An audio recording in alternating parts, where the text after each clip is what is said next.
Sal's mobile phone.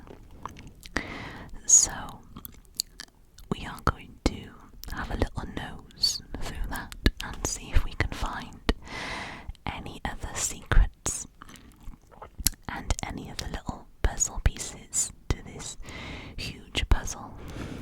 And I couldn't even tell you what else we're going to find out in these next 3 chapters. So, without further ado, let's start reading chapter 8 and find out. Okay, here we go.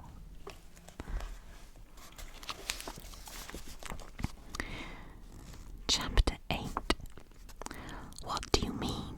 Pip stared at him, open-mouthed. Ravi answered by holding up the phone and shaking it gently. That's Sal's, Pip said. How do you have it? The police released it to us a few months after they closed Andie's investigation.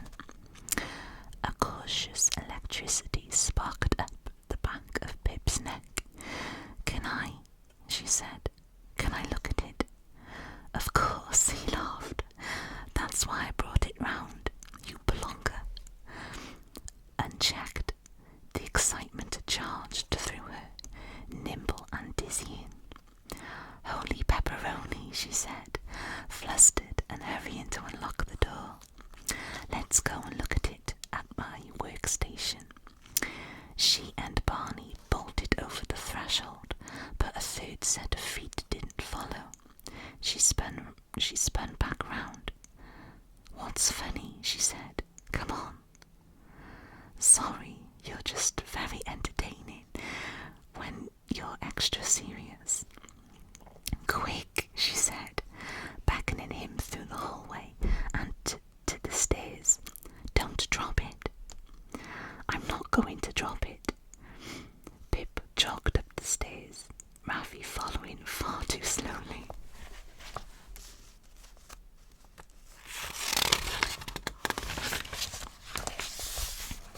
Far too slowly behind.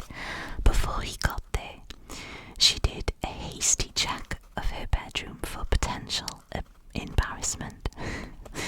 She dived for a pile of just laundered bras by her chair, scooped them up and shoved them in a drawer, slamming it just as Ravi walked in. She pointed him into her desk chair, too flabby to sit herself. Workstation, he asked. Yep, she said. While some people might work in their bedrooms, I sleep in my workstation. It's very different. Here you go then. I charged it last night. He handed her the phone and she took it in her cupped palms with as much deliberate dexterity and care as she did yearly when unwrapping her first father's German market Christmas baubles. Have you looked through it before? She asked, sliding to unlock more carefully than she'd ever unlocked her own phones, even at their newest. Yeah, of course, obsessively. But go ahead, Sergeant. Where would you look first? Call log, she said, tapping the green phone button. She looked through the missed call list first. There were dozens from the 24th of April and the Tuesday he had died. Calls from Dad, Mum, Ravi, Naomi, Jake, and unsaved numbers. That must have been the police trying to locate him. Pip scrolled back further to the date of Andie's disappearance. Sal had 2 missed calls that day. One was from Maxie Boy at 7:19 p.m. Probably a when are you coming over call from Max. The other missed call, she read with a skipped heartbeat, was from Andie at 8:54 p.m. Andie ran him that night, Pip said to herself, and Ravi just before 9. Ravi nodded. Sal didn't pick up though. Pippa, Victor's jokey but serious voice sailed up the stairs. No boys in bedrooms. Pip felt her cheeks flood with heat. She turned so Ravi couldn't see and yelled back, "We're working on my EPQ. My door is open." "Okay, that will do," came the reply. She glimpsed back at Ravi and saw he was chuckling at her again. "Stop finding my life amusing," she said, looking back at the phone. She went through Sal's outgoing calls next. Andie's name repeated over and over again in long streams. It was broken up in places with the odd call to home or dad, and one to Naomi on Saturday. Pip took a few moments to count all the Andies from 10:30 a.m. on the Saturday until 7:20 a.m. on the Tuesday. Sal called her 112 times. Each call lasted 2 or 3 seconds, straight to voicemail. He called her over 100 times, Ravi said, reading her face. Why would he ring her so many times if he'd supposedly killed her and had her phone hidden somewhere? Said Pip, "I contacted the police years ago and asked them that very question," Ravi said. "The officer told me it was clear."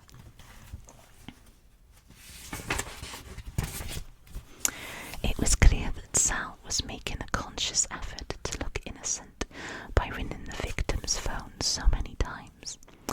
But Pip countered, if they thought he was making an effort to appear innocent and evade capture, why didn't he dispose of Andie's phone?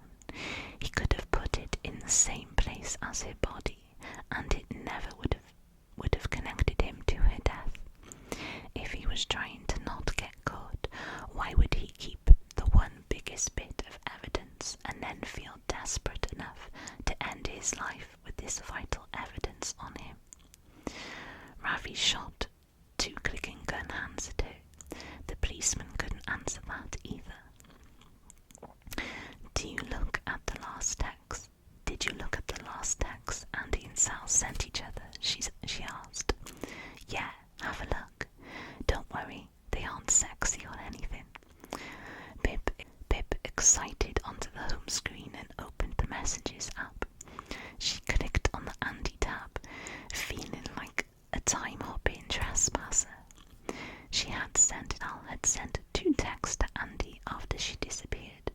The first on the Sunday morning. "Andie, just come home. Everyone's worried." And on the Monday afternoon, "Please just ring someone so we know you're safe." The message preceding them was sent on the Friday she went missing. At 9:01 p.m, Sal texted her, "I'm not talking to you till you've stopped." Pip showed Ravi the message she'd just read. He said that just after ignoring her call that night. Do you know what they could have been fighting about? What did Sal want Andie to stop? No idea. "Can I just type this out in my research here?" she said, reaching over him for her laptop. She parked herself on her bed and typed out the text, grammar mistakes and all. "Now, you need to look at the last text he sent my dad," Ravi said. "The one they said is his confession." Pip flicked over to it at 10:17 a.m. on his final Tuesday morning. Sal said to his father, "It was me. I did it. I'm so sorry." Pip's eyes flicked over it several times, picking up a little more each read-through. The pixelated building blocks of each letter were a riddle, the kind you could only solve if you stopped looking and started seeing. "You see it too, don't you?" Ravi was watching her.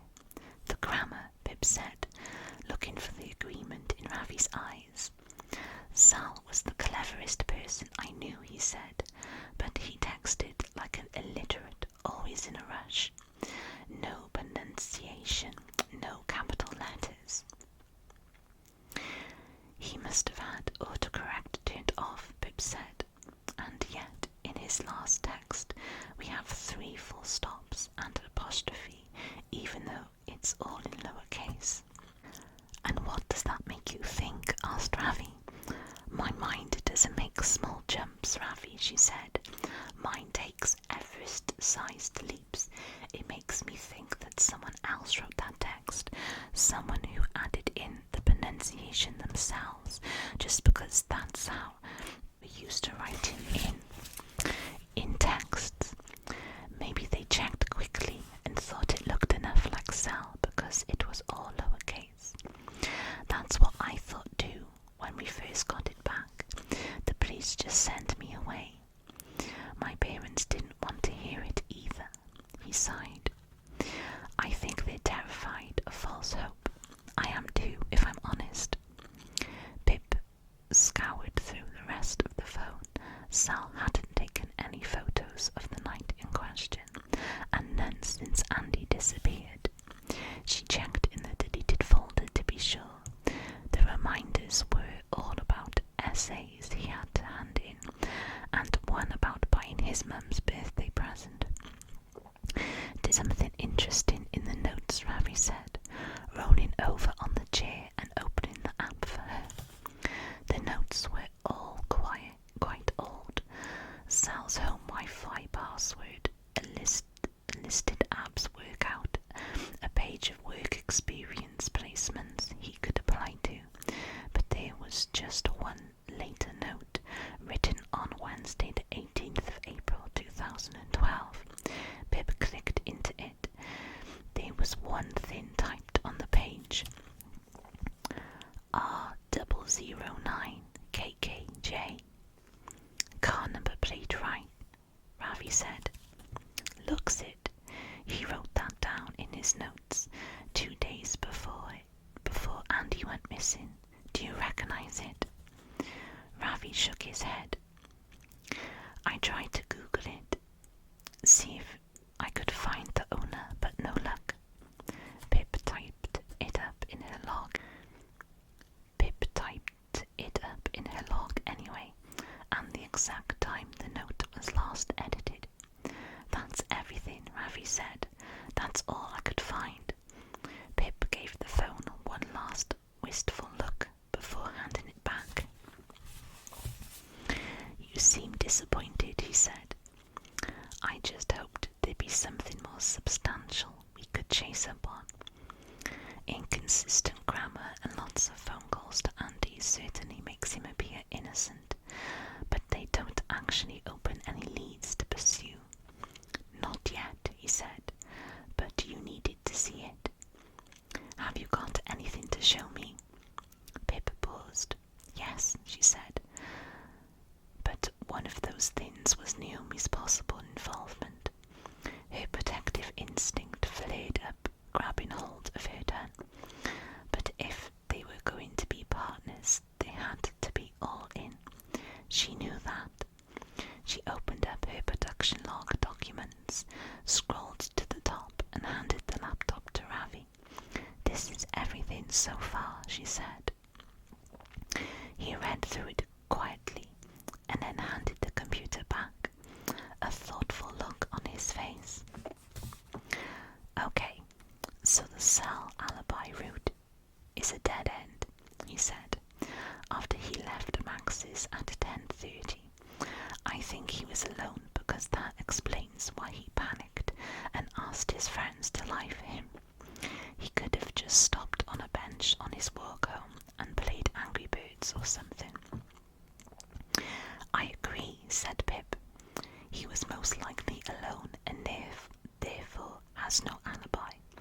It's the only thing that makes sense. So that line of inquiry is lost. I think the next step should be to find out as much as we can about Andie's life, and in the process identify anyone who might have had motive to kill her. Read my mind, Sarge, he said. Maybe you should start with Andie's best friends, Emma Houghton and Chloe Birch.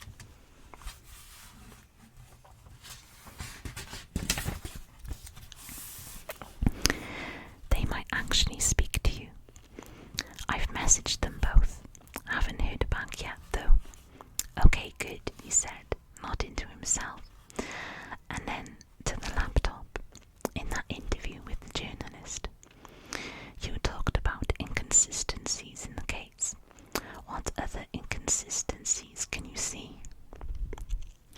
Well, if you'd killed someone, she said, you'd scrub yourself down multiple times, fingernails included, especially if you were lying about your alibi and making fake calls to look.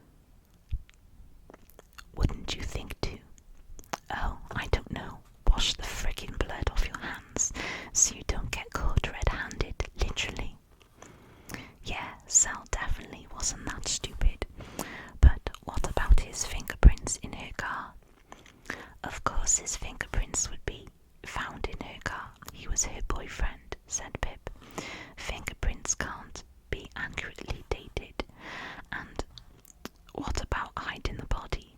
Ravi leaned forward. I think we can guess, living where we do. That's that she's buried somewhere in the woods, in or just out of town. Exactly, Pip nodded. A hole deep enough that she's never been found. How did Sal have enough time to dig a hole that big with his bare hands? It would even be a push with a shovel, unless she isn't buried. Yeah, well, I think it takes a little more time and a lot more hardware to dispose of a body in other ways, said Pip. And this is the path of least resistance, you said. It is supposedly, she said, until you start asking where, what, and how. Chapter 9. They probably thought she couldn't hear them, her parents bickering in the living room downstairs. She had long ago learned that the word Pip was one that travelled exceptionally well through walls and floors. Listening through the crack of her bedroom door, it wasn't hard to catch hold of the snatches and shape them into a gist. Her mum wasn't happy that Pip was spending so much of her summer on schoolwork. Her dad wasn't happy that her mother had said that. Then her mum wasn't happy because her dad had misunderstood what she meant. She thought that obsessing over the Andie Bell thing would be unhealthy for her. Her dad wasn't happy that her mum wouldn't give Pip the space to make her own mistakes, if that's what they were. Pip grew bored of the sparring match and closed her bedroom door. She knew this cynical argument would burn itself out without neutral intervention, and she had an important phone call to make. She had private messaged both of Andie's best friends last week. Emma Houghton replied a few hours ago with a phone number, saying she didn't mind answering just a few questions at 8 o'clock tonight. When Pip told Ravi this, he texted back with a whole page of shocked face and fist bump emojis.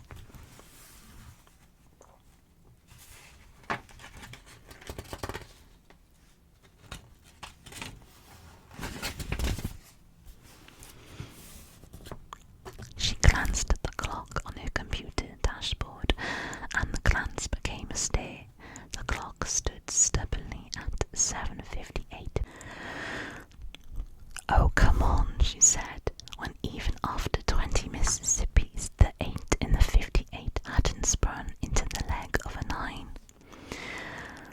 When it did, an age later, Pip said, close enough, and pressed the record button on her app. She dialed Emma's number, her skin prickling with nerves. It picked up on the third ring. Hello, said a high and sweet voice. Hi Emma, this is Pippa here. Oh yeah, hi, hold on. Let me just go up to my room. Pip listened impatiently to the sound of Emma's feet skipping up a flight of stairs. Okay, she said. So, you said you were doing a report about Andie? Sort of, yeah. About the investigation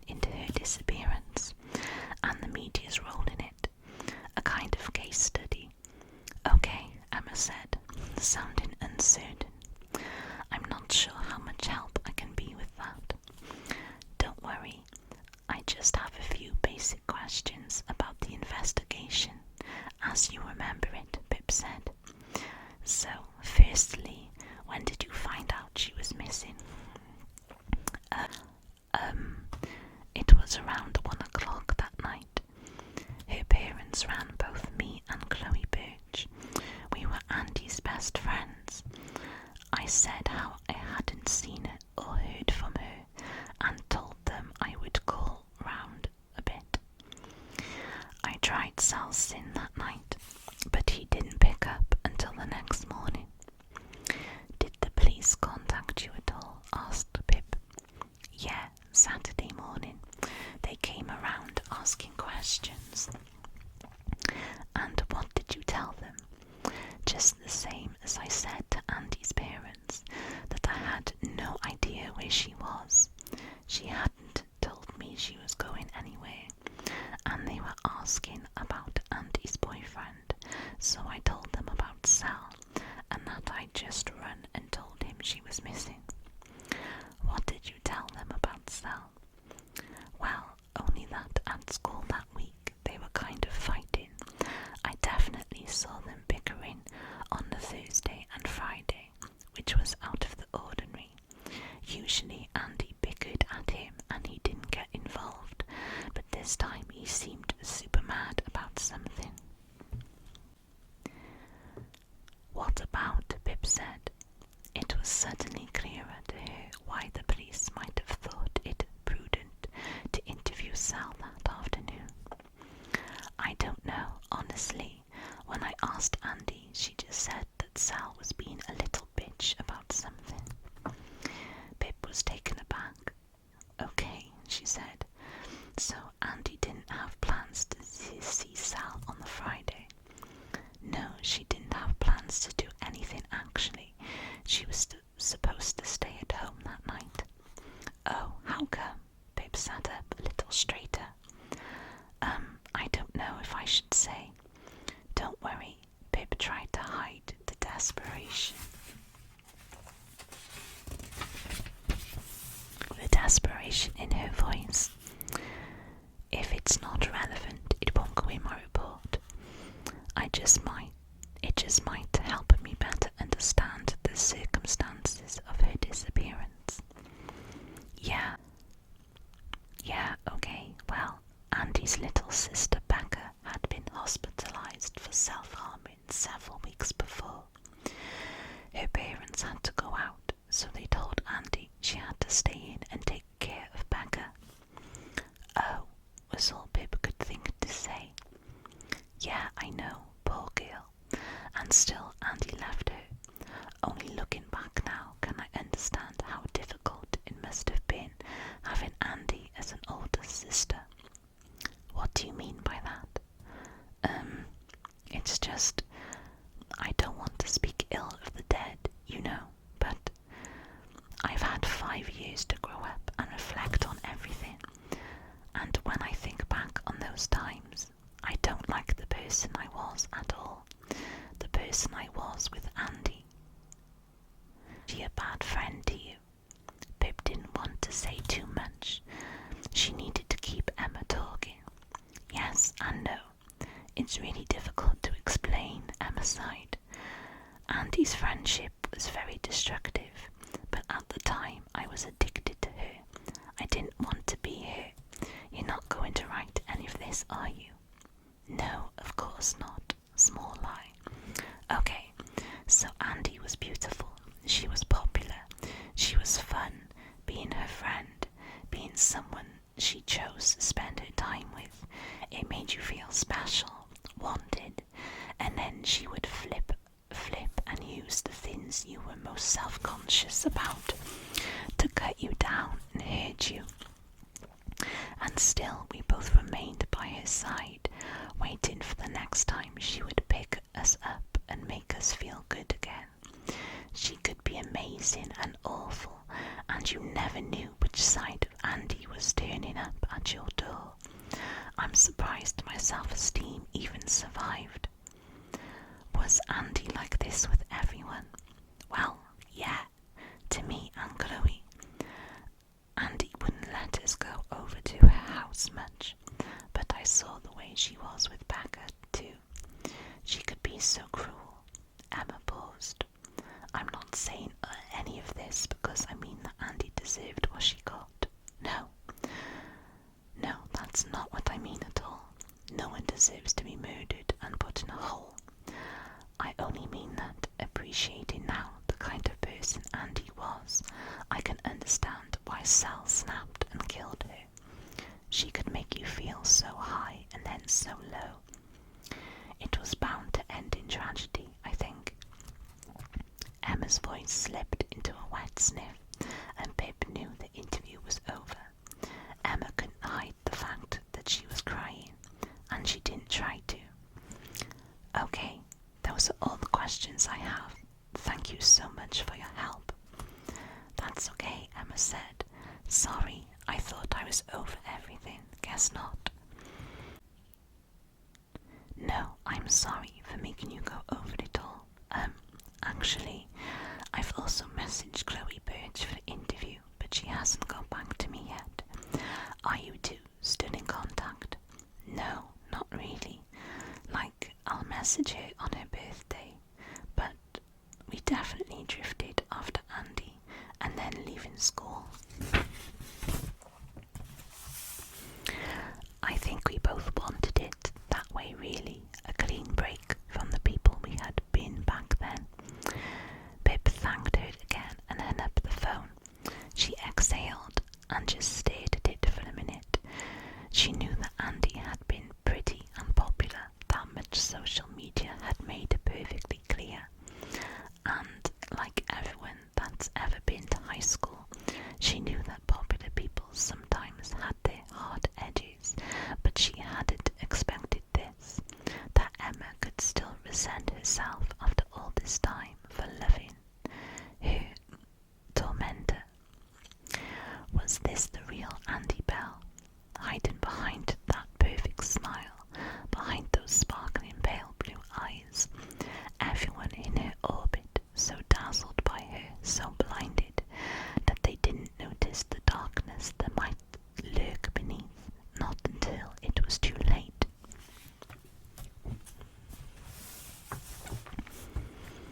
Production log entry 11. Update. I researched to see if I could find the owner of the car with the number plate Sal had written down in his notes. R009KKJ. Ravi was right. We'd need to know the make and the model of the car to send a request to the TVLA. I guess that particular lead is dead. Okay, back to the task at hand. I just got off the phone with Chloe. I tried a different tactic this time. I didn't need to go over the same things I'd learned from Emma, so I didn't want to enter the interview with any dormant Andie emotional issues. But I stumbled into some anyway. Transcript of interview with Chloe Birch. I'm getting bored of typing out the interview intros. They're all the same, and I always sound awkward, skipping from now on straight to the juicy bits. Pip. Okay, so my first question is, how would you describe Andie and Sal's relationship? Chloe, yeah, good. He was nice to her, and she thought he was hot. Sal always seemed really calm and chilled. I thought he would mellow Andie out a bit. Pip, why would Andie have needed mellowing out? Chloe, oh, just because she always had some drama going on. Pip, and did Sal mellow her? Chloe laughs. No. Pip, but were they quite serious about each other? Chloe, I don't know. I guess so. Define serious. Pip, well, excuse the question, but were they sleeping together? Yes, I do cringe hearing this back, but I need to know everything.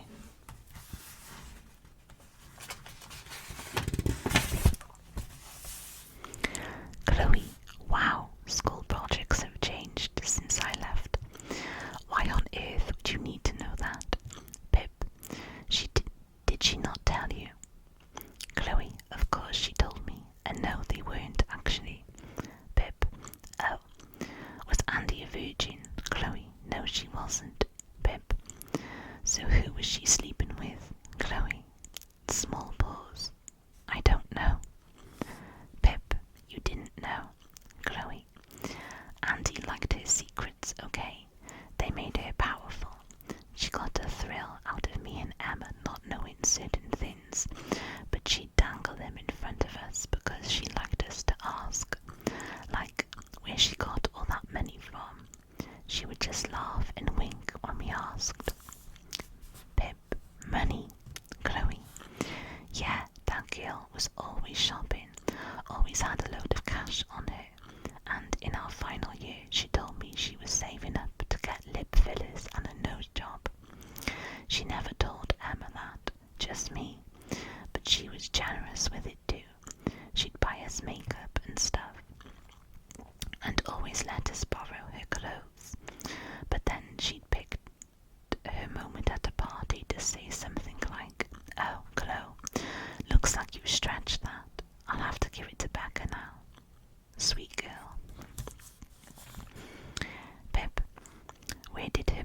she have a part-time job?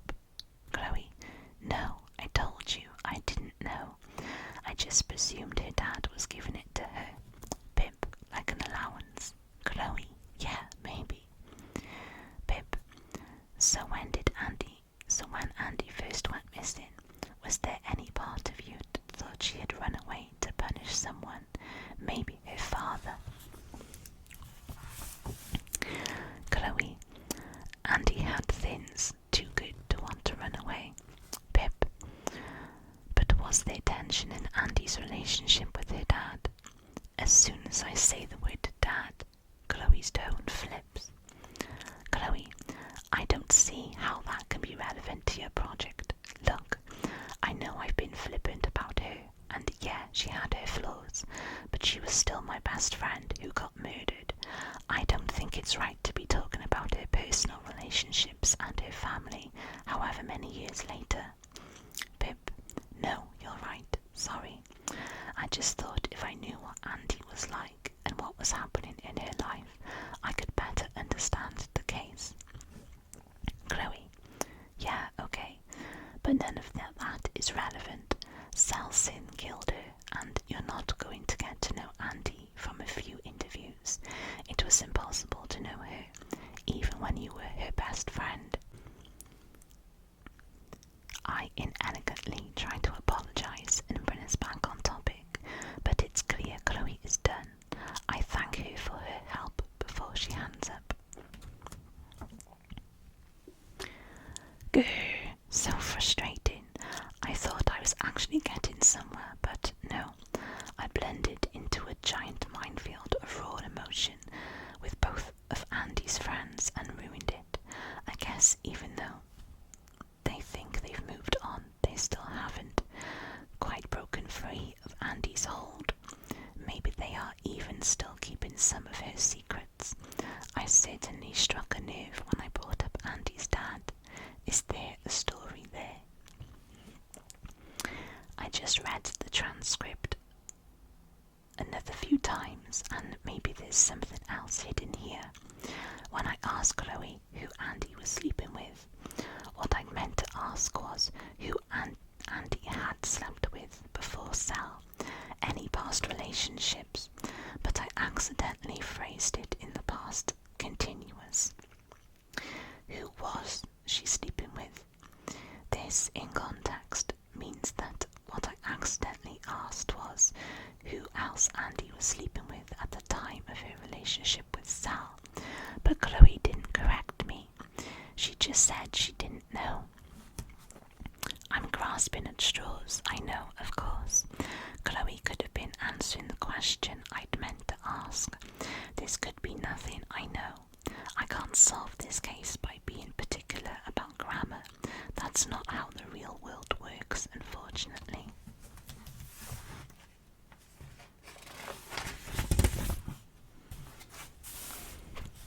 But now I've got the scent of it, I can't let it go. Was Andie secretly seeing someone else? Did Sal find out, and that's why they were arguing? Does this explain Sal's last text to Andie before she disappeared? I'm not talking to you till you've stopped. I'm not a police officer. This is still just a school project, so I can't make them tell me anything. And these are the kinds of secrets you only share with your best friends, not some random girl doing her EPQ. Oh my god, I've just had a horrible but maybe brilliant idea. Horrible and certainly immoral and probably stupid and definitely wrong. And even so, I think I should do it. I can't come out of this thing entirely squeaky clean if I actually want to find out what happened to Andie and Sal. I'm going to catfish Emma pretending to be Chloe. I have that pay-as-you-go sim I used on holiday last year. If I put that in my phone, I can text Emma pretending that I'm Chloe with a new number. It might work. Emma said they lost contact, so she might not realise, and it might not work, but I have nothing to lose, and maybe secrets to gain and a killer to find.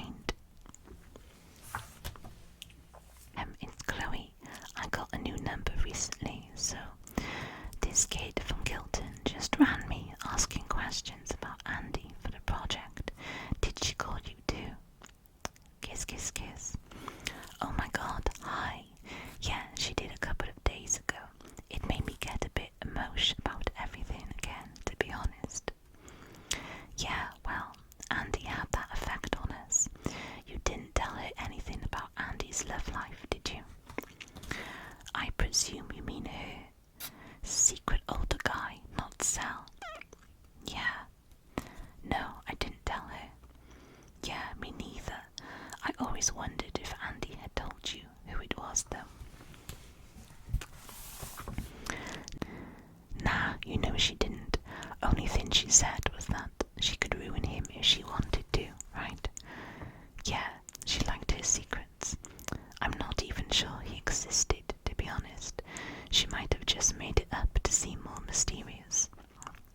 Yeah, maybe. This girl was asking about Andie's dad as well. Do you think she knows? Maybe. It's not hard to work it out now. He married the whore not long after they got divorced. Yeah, but does she know that Andie knew at the time? Don't see how she could. We were the only ones that knew, and Andie's dad, obviously. Anyway, why does it matter if she knows? Yeah, you're right. I guess I still feel protective of Andie's secrets, you know. I think it'd be good for you to try to let go more. I def feel better for distancing myself from everything Andie related. Yeah, I'll try. Hey, I've gotta go. I've got work early. But we really should meet for a catch-up sometime soon. Yeah, would love to. Let me know when you're free and down in London. I will do. Bye.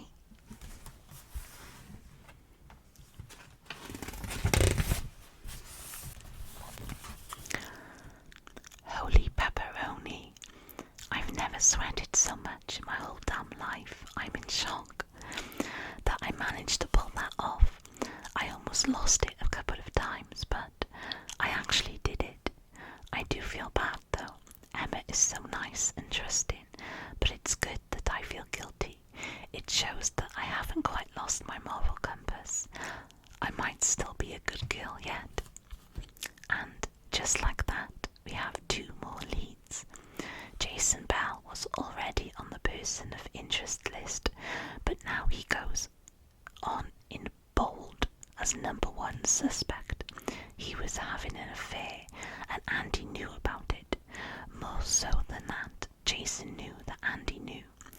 She must have approached him about it, or maybe she's the one who caught him. That's definitely filled in some of the gaps about why their relationship was strained. And now that I think about it, was all this secret money Andon had given to her by her dad because she knew? Was she maybe blackmailing him? No, that's pure conjecture. I need to consider the money as a separate intel until I can confirm when it came from.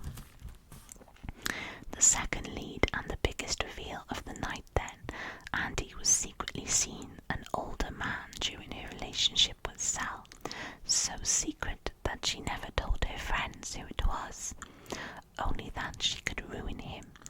My mind goes immediately to that place. A married man. Could he have been the source of the secret money? I have a new suspect, one who would certainly have motive to silence Andie for good.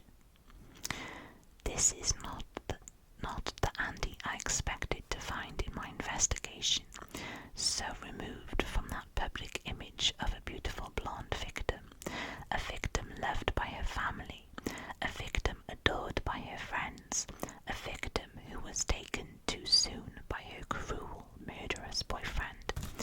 Maybe the Andie was a fictional character, all along designed to bucket, collect people's sympathy, to exchange their coins for newspapers. And now that I'm scratching, that image is starting to peel away at the corners. I need to call Ravi. Person of interest, Jason Bell, Naomi Ward, secret older guy. How much older?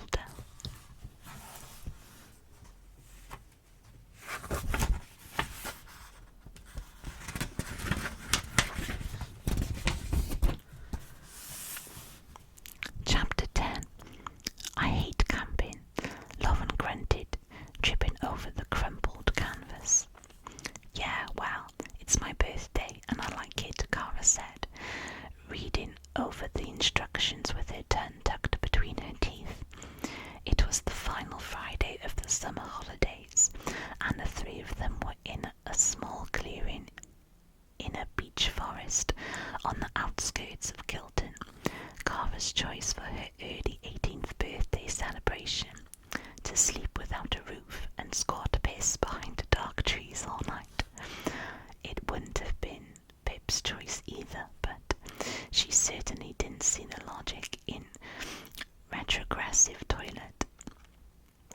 and sleeping arrangements, but she knew how to pretend well enough.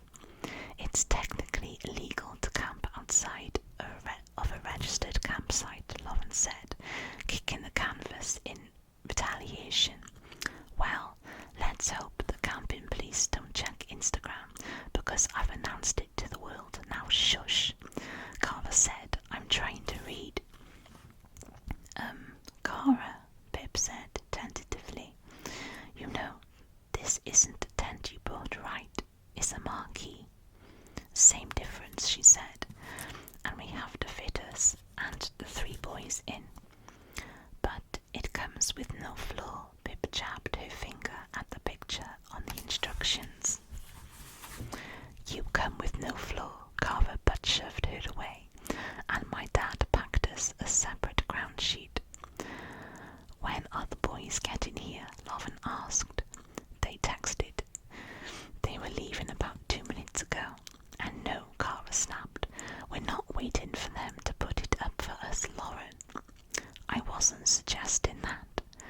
Cara cracked her knuckles, dismantling the patriarchy 1 tent at a time. Marquee, Pip corrected. Do you want me to hurt you? No, Key. 10 minutes later, a full 10 by 20 foot white marquee stood on the forest floor, looking as out of place as anything could. It had been easy once they worked out the frame. Was a pop-up. Pip checked her phone. It was 7:30 already, and her weather app said that sunset would be in 15 minutes, though they'd have another couple of twilight hours before darkness fell. This is going to be so fun. Carver stood back to admire their handiwork. I love camping. I'm gonna have gin and strawberry laces until I puke. I don't want to remember a thing tomorrow. Admirable goals, Pip said. Do you two want to go and grab the rest of the food from the car? I'll lay out our sleeping bags and put up the sides. Carver's car was parked in the tiny concrete car park.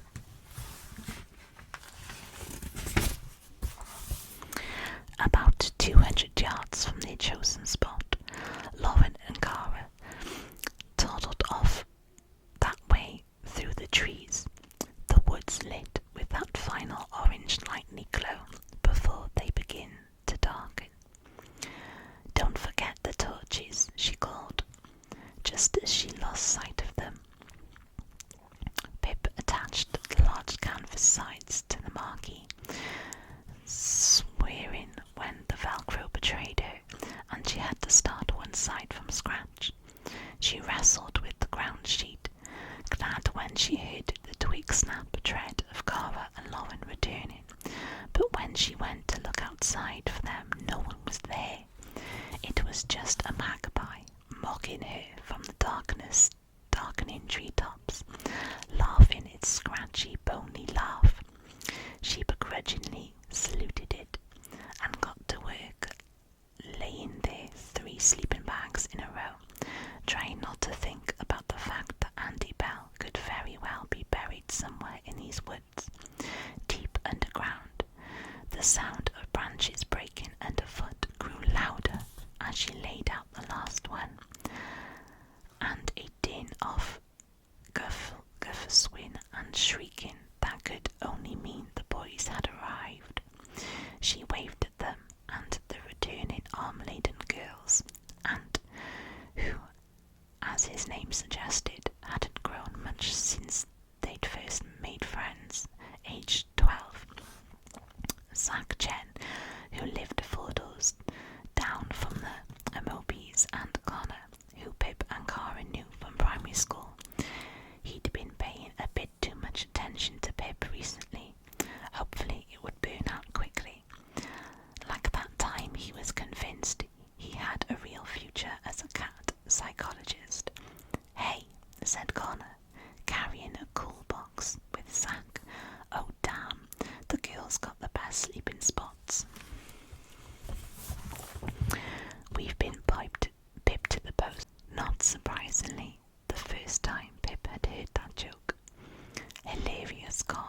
said flatly, brushing the hair out of her eyes. Oh, Ant chimed in. Don't feel too bad, Connor. Maybe if you were a piece of homework, she'd want to do you. Oh, Ravi's sin, Cara whispered just to her with a wink. Homework is far more rewarding than boys, Pip said, digging an elbow into Cara's ribs. And you can talk, Ant. You have the sex life of an Argonaut mollusk. Which means, Ant gesticulated his hands in a rolling wave. Well, said Pip, an Argonaut mollusk's penis snaps off during intercourse, so it can only ever have sex once in its whole life. I can confirm this, Lawrence said, who'd had a failed alliance with Ant last year. The group fell about laughing, and Zack gave Ant a consolatory whack on the back. Absolutely savage, Cara chortled. A silver-tinted darkness had taken over the woods, enclosing on all sides the small bright marquee that glowed like a lantern amongst the sleeping trees. They had 2 battery-powered yellow lamps on inside and 3 torches between them. Lucky they had moved to sit inside the marquee, Pip noted then, as it had just started to rain quite heavily, although the tree cover protected their patch for most of it.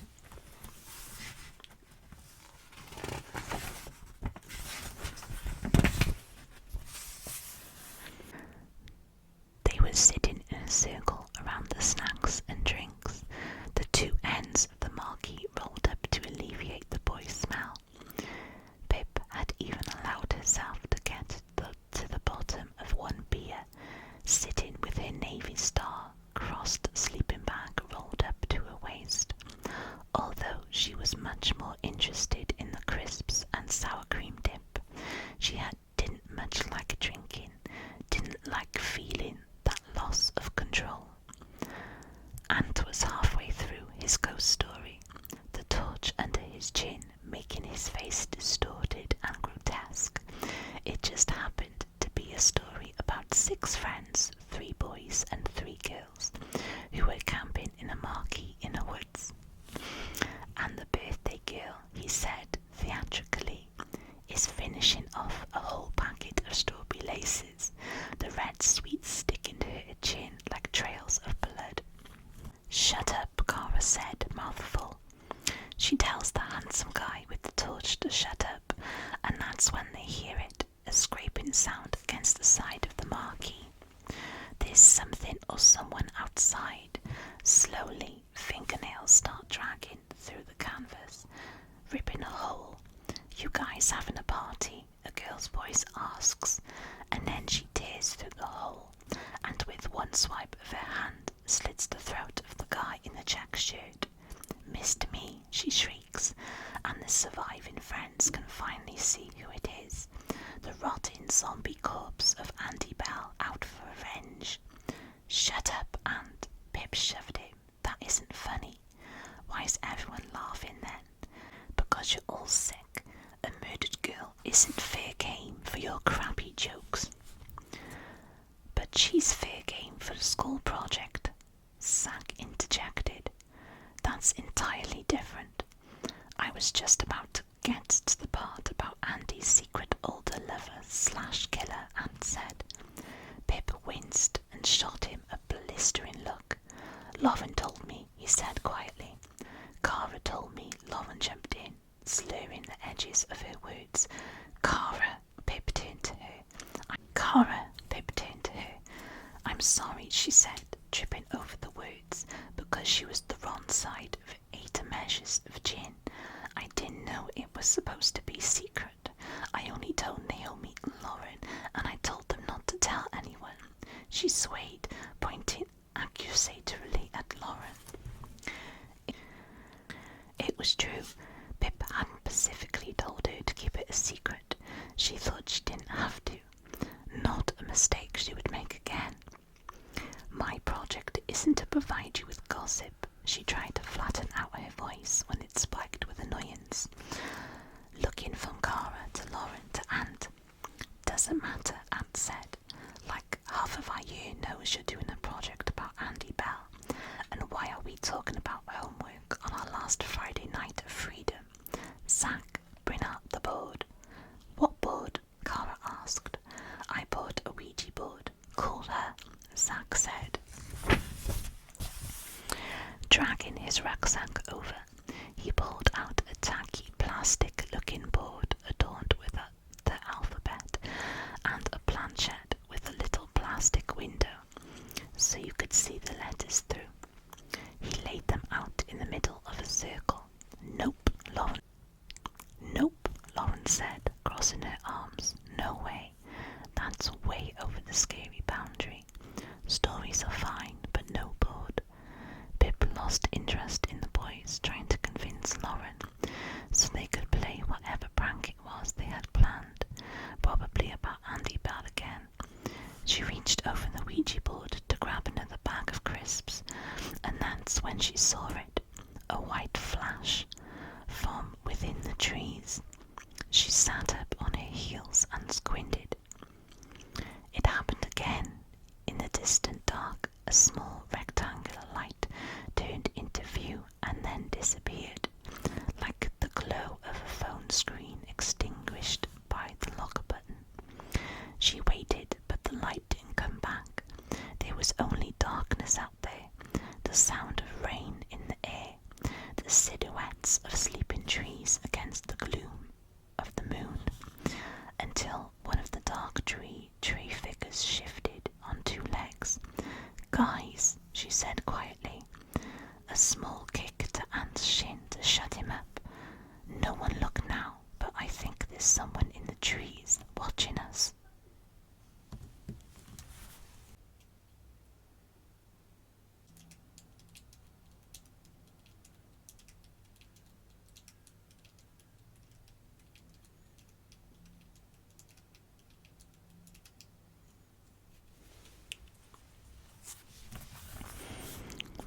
Ooh.